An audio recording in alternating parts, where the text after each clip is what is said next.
Hi, good morning. So, ito yung place. Nakita naman ninyo na malaki siya.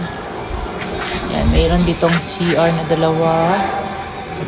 Yung shower room. Meron din dong CR sa taas. Tapos, dito kami nag-bonfire kagabi.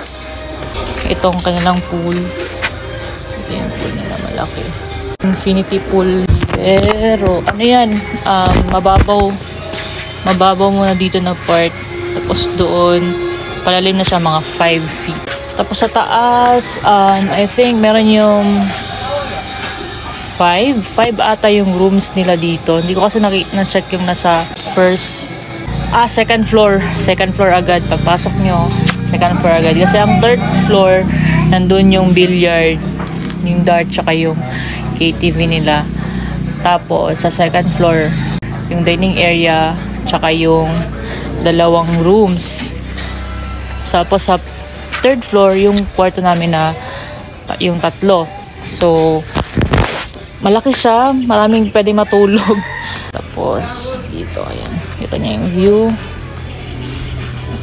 Ayan. May mini windmill sila doon.